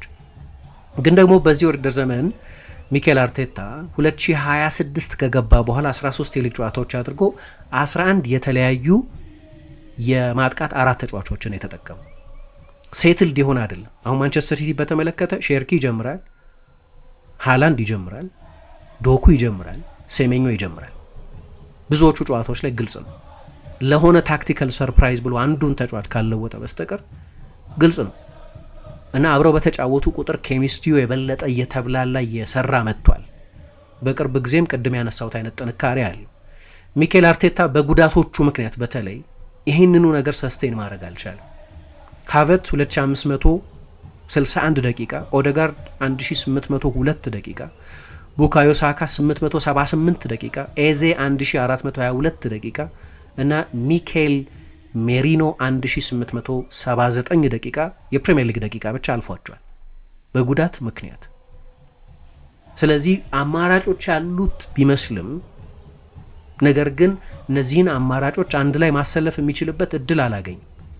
ያ ደግሞ ኬሚስትሪው እንዳይፈጠር አድርጓል። ስለዚህ ሚኬል አርቴታ አሁን ብዙ ለውጦች ሲያደርግ ታዩታላችሁ። በ32 ጨዋታ 20 የፍሮንት ፎር ጥምረቶች ነው የነበሩት። የአራቱ ተጫዋቾች ሶስቱ ከፊት የሚሰለፉትንና ከአማካዮቹ መካከል የበለጠ ወደ እነሱ ቀርቦ የሚጫወተው ነው። ኦዴጋርድና ኤዜ ብዙ ጊዜ እዛ ቦታ ላይ ይጫወታል። ይሄ ኬሚስትሪ እንዳይኖረው አድርጎታል። ሁለተኛው ግን አርሰናልን በተመለከተ ባለፈውም ያነሳ ነው የማጥቃት ጉዳይ እንላለን፣ ግን ቴክኒካዊ ጉዳይም አለበት።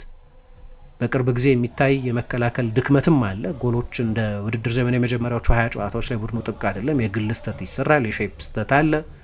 እሱ እንዳለ ሆኖ ግን ደግሞ በተለይ ያሉት ተጫዋቾች አሁን ኦዴጋርድ ቢኖርም በጥሩ ፎርም ላይ አይደለም ያለው። ባለፉት 2 ዓመታት እንደዛ ነው የሆነው።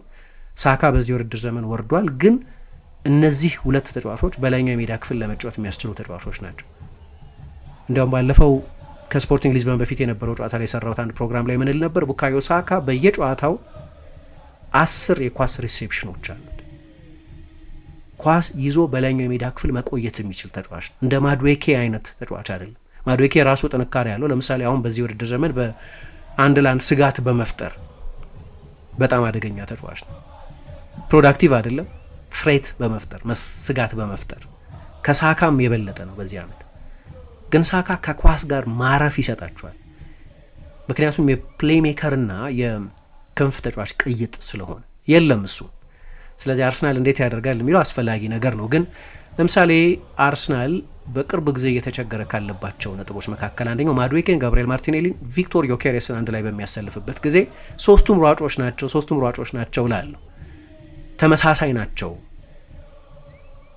እና ቴክኒካል ተጫዋች የለም። እኔም ባለፈው ለምሳሌ ከስፖርቲንግ ሊዝበን ጋር የነበረውን ጨዋታ ትሮሳር፣ ሃቨርትዝ፣ ዳውማን ከገቡ በኋላ ያለውን የጨዋታ ሞመንተም ማሳያ ፉትሞብ ላይ ሌላም ቦታ የምታገኙትን ግራፊክስ ብታዩ በስፖርቲንግ ሊዝበን በኩል ዜሮ ነው ነበር። ምንም ሞመንተም አልነበር።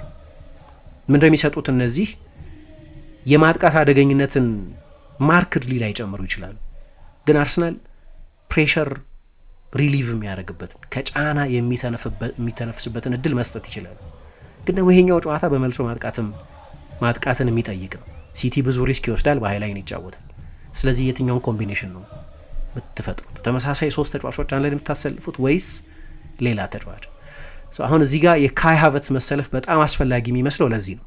ቅድም ያነሳኋቸው ማርቲኔሊ፣ ዮኬሬስ እና ማድዌኬ 36 የጎል ተሳትፎ አላቸው በዚህ ውድድር ዘመን። ጎሎች፣ አሲስቶች 20 የዮኬሬስ ናቸው። የተቀሩት 16 ጎሎች በማድዌኬ እና በአብዛኛው በማርቲኔሊ በኩል። ትልቁ ችግር ግን አርሰናል በዚህኛው ጨዋታ ፖሴሽን ብልጫ እንዲወስድ ባይጠበቅም ግን በጨዋታው መሀል ጫና የሚያስተነፍስበት የኳስ ሪቴንሽን ግን ያስፈልገዋል። እነዚህ ተጫዋቾች አንድ ላይ የሚሰለፉ ከሆነ ያንን ማድረግ አይችልም። ምክንያቱም በዚህ የውድድር ዘመን ለምሳሌ ዮኬሬስ የምታዩበት አንድ በጣም በግልጽ የሚታይ ቴክኒካዊ እጥረት አለ። ሰዎች ሃላንድን ኳስ አይችልም ይሉታል አይደለም። ኳስ አይችልም የሚሉት ያ ፈርስት ተች ስለሌለው ተጫዋቾች ማለፍ ስለማይችል፣ ዮኬሬስ ከሱ የባሰ በዚህ ስፔሲፊክ ነጥብ። ሃላንድ ኳስ ቢችል ባይችል ችግር የለውም። በአንድ ዓመት 30፣ 40፣ 50 ጎል የሚያስቆጥር ተጫዋች ስለሆነ ለዮኬሬስም ችግር አልነበረም። በተለይ በፖርቱጋል ተመሳሳይ የጎል ቁጥር ላይ ስላለ አሁንም ቢሆን የአርሰናል ከፍተኛ ጎል አስቆጣሪ ነው። ግን በተለይ በላይኛው የሜዳ ክፍል ለመጫወት ኳስ ይዞ እዛ ለመቆየት የሚያስችል ተጫዋች ግን አይደለም። 566 ጊዜ ነው ኳስ የነካው፣ 246ቱ ተበላሽተውበታል ይላል ስካይ። ስለዚህ ወደ እሱ ከሚመጡት ኳሶች መካከል 43.5% የሚሆኑት ይበላሹበታል። ይህንን በማድረግ ብቸኛው አይደለም። ማርቲኔሊና ማድዌኬም ቴክኒካዊ ከቦል ሪቴንሽን ጋር የተገናኘ ችግር ያለባቸው ናቸው። ሁለቱ ደግሞ አንደኛው 39%፣ አንደኛው 36% የሚሆኑ ኳሶቻቸው ይበላሹባቸዋል። ስካይ ምን ይላል? በማንቸስተር ሲቲ በኩል አንድም የሲቲ ተጫዋች የለም ከ30% በላይ ኳስ የሚበላሽበት። ብዙ ጊዜ የአርሰናል የኦንላይን ደጋፊዎች ምን ሲሉ ሰማለሁ አንዳንድ ጊዜ በትዊተር ላይ የአርሰናል ቴክኒካል ፍሎር ዝቅተኛ ነው ይላሉ። አዎ፣ ግን የሳካ አለመኖር፣ የኦደጋርድ አለመኖር፣ የሃቨርትዝ በቀድሞ ብቃት ላይ አለመገኘት ይህንን የበለጠ ያከፈዋል። በቅርብ ጊዜ በተደረጉ ጨዋታ ይህንን ችግር ማየት ይቻል ነበር። ስለዚህ ለምሳሌ ሚኬል ሜሪኖ ቢኖር ወይ ሃቨርትዝ 9 ቁጥር ሆኖ ቢጀምር ይጀምራል ብዬ ጠብቃለሁ። ይሄ ግምት ነው፣ እንደ አርሰናል የጨዋታ እቅድ የሚወሰን ነው። ግን ሃቨርትዝ የሚሰጠው ጥቅም በተለይ አጥቂ ሆኖ ሲጀምር 8 ቁጥር እኔ አይዲያል ቦታው አይመስለኝም። ተሞክሮ አልተሳካም። ይሄ አይዲያል ቦታው አይመስለኝም። ነገር ግን ሃቨርትዝ 2 ዮኬሬስ የሌሉት ችሎታዎች አሉ። አሁን አንደኛው ያነሳሁት የቦል ሪቴንሽን ጉዳይ ነው። ኳስ ይዞ አማካይ በመሆኑ ምክንያትም ሊሆን ይችላል። ኳስ ይዞ መቆየት ይችላል። ለምሳሌ ከስፖርቲንግ ሊዝበን ጋር በነበረው ጨዋታ 35 ደቂቃን የተጫወተው ዮኬሬስ 55 ደቂቃን የተጫወተው። በዛ 35 ደቂቃ ውስጥ ብቻ ከዮኬሬስ በ3 እጥፍ የበለጠ ፓስ አድርገው ሚድፊልደር በመሆኑ ምክንያት። ሜሪኖም ሲኖር የሚሰጣቸው ጥቅም እሱ ምን ማለት ነው? አጥቂው ጥሩ ፓስ የማድረግ የበለጠ ጥርት ያሉ ተቾች አሉት ማለት ነው። አርሰናል ጨዋታውን በራሱ 40 ሜትር ላይ እንዲጫወት አይገደድም ማለት ነው። ያንን ለማድረግ የሚያስችል ቴክኒካዊ ችሎታ አለው። ግን ያ እንዲሆን ደግሞ የአየር ላይ ኳሶች የማውረድ ችሎታ ያስፈልጋል። ዱዌሊስት መሆን ያስፈልጋል። ዮኬሬስ ያለበት አንደኛው ችግር እሱ ነው። አንድም በቁመት የሃቨርትዝን ያህል አይደለም፣ ሁለትም የሬስሊንግ ተጫዋች አይነት ቢልድ፣ የሬስሊንግ ተወዳዳሪ አይነት አካላዊ ፊዚካል አፒራንስ ያለው ቢሆንም በሚገርም ሁኔታ ግን ዱዌል የማሸነፍ ችግር አለበት። በቀደም ሃቨርትዝ ያሳየው ግን ከዚህ በፊትም በተለይ ከሲቲ ጋር በተደረጉ ጨዋታዎችም የታየበት የሚያሳየው አንደኛው ችሎታ ዱዌሎች ማሸነፍ የሚችል ተጫዋች ስለሆነ ነው። በስፖርቲንግ ሊዝበን ጨዋታ ላይ ከየትኛውም ተጫዋች በላይ ብዙ የአየር ላይ ኳሶች አሸንፏል። አውትሌት መሆን ይችላል ማለት ነው። የቡድኑን ቴክኒካዊ ጥራት መጨመር ይችላል ማለት ነው። እኔ በሴንትራል ቦታ ለመጫወት በተለይ በአንዳንድ ጨዋታዎች ላይ በሴንትራል ቦታ ለመጫወት የሚያስችል ቴክኒካዊ ክራፍት ኤዜ ያለው ወይም ኦደጋርድ ያለው ችሎታ ያለው አይመስለኝም። በላይኛው የሜዳ ክፍል ላይ ግን ይጠቅማል። በአርሰናል ጥሩ የተጫወተበት ጊዜ እሱ ነው።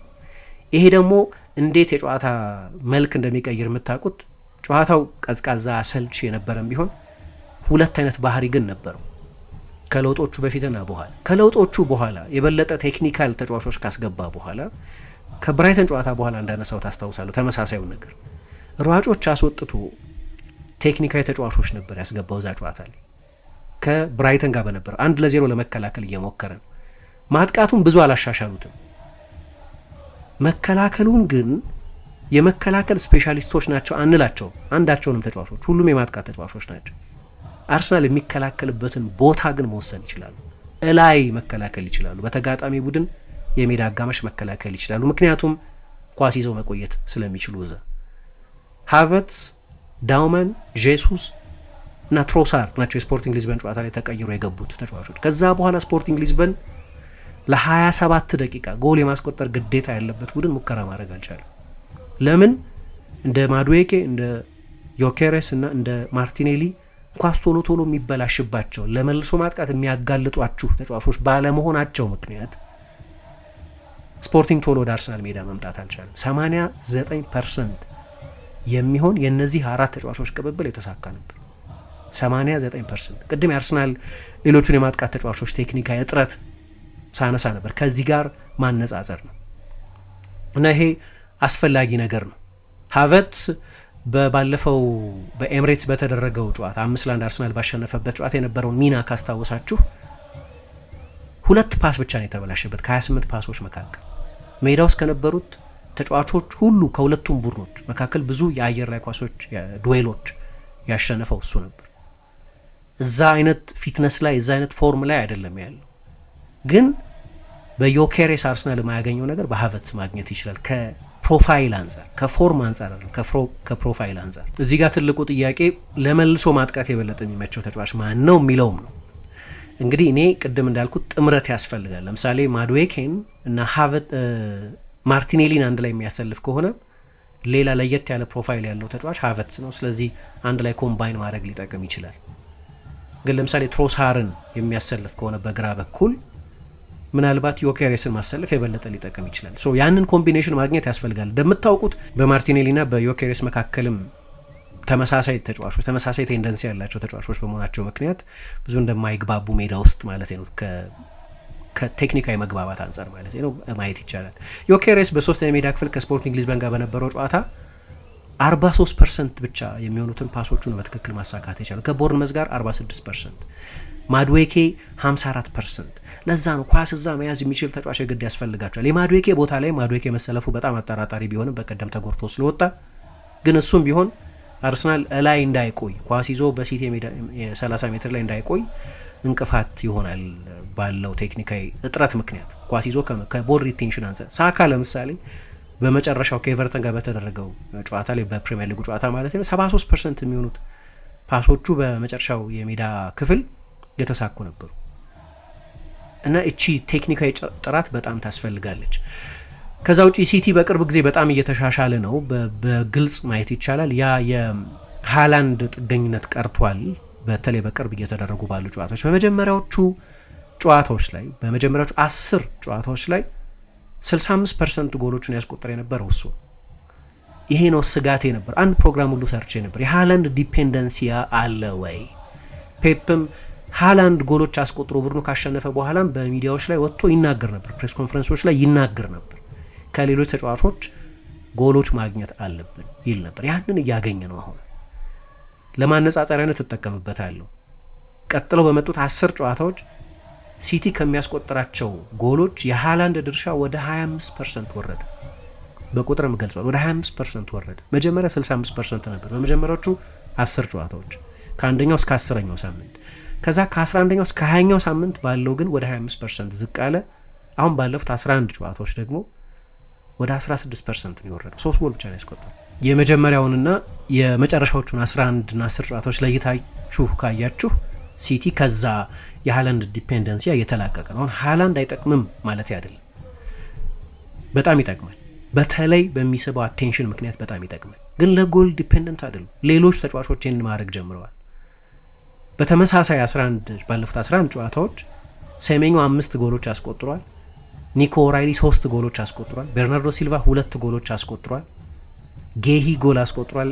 ዶኩ፣ ሼርኪ፣ ሮድሪ፣ ማርሙሽ ጎሎች አስቆጥረዋል። ሌሎች ተጫዋቾች ይህንን ማድረግ ጀምረዋል። ይህም በጣም አስፈላጊ ነገር ነው። ከዛ ውጪ የጎል እድሎችን መፍጠርን በተመለከተም በእነዚህ ባለፉት 11 ጨዋታዎች ሼርኪ 3 አሲስቶች፣ ግን ደግሞ ማቴዎስ ኑኜስ እና ቤርናርዶ ሲልቫ 2-2፣ ራያን ኤይት ኑሪ 2፣ ሴሜኞ፣ ፎደን፣ ማርሙሽ 2-2 አሲስቶች ሰጥተዋል። ስለዚህ በክሬቲቪቲም በጎል ማስቆጠርም ሲቲ የሃላንድ ዲፔንደንት ነበር ሲዝኑ ሲጀመር። አሁን ያብቅቷል። ከተለያየ ቦታ ነው አደጋው እየመጣ ያለ። አንድ የታይምስ ዘገባ ላይ ሳይ ሲቲ የበለጠ ሪስክ መውሰድ ጀምሯል። አሁን ውጤቶቹን ካያችሁ ባለፉት 5 ጨዋታዎች አርሰናል ከሲቲ በአንድ የበለጠ ነጥብ አግኝቷል። ባለፉት 10 ጨዋታዎች ማንቸስተር ሲቲ ከአርሰናል በአንድ የበለጠ ነጥብ አግኝቷል። እንግዲህ 5-10 እያለ በ20 ጨዋታዎች ሲቲ ከአርሰናል በአንድ የበለጠ ነጥብ አግኝቷል። በጣም ተቀራራቢ ናቸው በውጤት በኩል። ግን ሲቲ በቅርብ ጊዜ ጨዋታዎች እንደምታውቁት የኖቲንገም ፎረስት እና የዌስትሃም ጨዋታዎች ላይ አቻ ተለያይቷል። በሁለቱ ጨዋታዎች በጣም ትልቅ ሳምንት ነበር ይመስል የነበረው። ቢያንስ የቦርንመዝ ጨዋታ ግን እንደገና እና የማንቸስተር ሲቲ ቼልሲን ማሸነፍ ፕሪሚየር ሊጉን እንደገና ከፍቶታል። ግን ከአርሰናል አንጻር ሲቲ በጣም የሚሻለው አንደኛው ነገር የማጥቃት ሪስክ መውሰዱ ነው። እንግዲህ ምናልባት የበለጠ ፊት በሆኑት የበለጠ ኢንፎርም በሆኑት የማጥቃት ተጫዋቾቹ ምክንያትም ሊሆን ይችላል። ግን ኢንቴንሽናልም ይመስላል። ሲቲ ኖርማሊ በዚህ ጊዜ ፒክ ያደርጋል፣ ከፍ ባለ ደረጃ መጫወት ይጀምራል። ሲቲ የበለጠ ሪስክ እየወሰደ ነው። በመጀመሪያው የውድድር ዘመን አጋማሽ ፕሪሚየር ሊጉ ለሁለት ከከፈል ነው በየጨዋታው በተጋጣሚ ቡድን 30 ሜትር ላይ 156 ፓሶች ይጫወት ነበር። ሁለታው የውድድር ዘመን አጋማሽ ከጀመረ በኋላ ደግሞ 175 ፓሶች፣ ወደ 20 ፓስ ገደማ ተጨማሪ ፓሶች በመጨረሻው 30 ሜትር ላይ ይጫወታል። በቅርብ ጊዜ ደግሞ ወደ 188 ደርሷል፣ ከ30 በላይ ማለት ነው። የሙከራው መጠንም ቢያንስ በሁለት ጨምሯል። አቬሬጅ በሙከራው በየጨዋታው የሚያደርጋቸው የሙከራዎች መጠን። በአርሰናል በኩል ደግሞ የውድድር ዘመኑ በሙሉ ጥንካሬ ከነበሩት መካከል አንደኛው የቆመ ኳስ ብዙ ጎል ማስቆጠር መቻል ነው፣ ሴት ፒስስ። በአርሰናል በኩል አሁን ባለፉት 10 ጨዋታዎች በሁሉም ውድድሮች ከማዕዘን ምት ጎል አላስቆጠርም። ለመጨረሻ ጊዜ ከማዕዘን ምቶች ጎል ያስቆጠረው በዛ የቼልሲ ጨዋታ ላይ ነው። ከዛ የቼልሲ ጨዋታ በፊትም በነበሩ 6 ጨዋታዎች ከቆሙ ኳሶች ጎል ማስቆጠር አልቻለም ነበር። ስለዚህ ባለፉት 16 ጨዋታዎች በአንድ ጨዋታ ብቻ ነው ከቆሙ ኳሶች ጎል ማስቆጠር ይቻላል። ያንን በውድድር ዘመኑ የመጀመሪያ አጋማሽ በተለይ ብዙ እየተተቸበትም ቢሆን ጨዋታዎች ያሸንፍ የነበረበት አንደኛው መንገድ የቆመ ኳስ ጉዳይ ነው።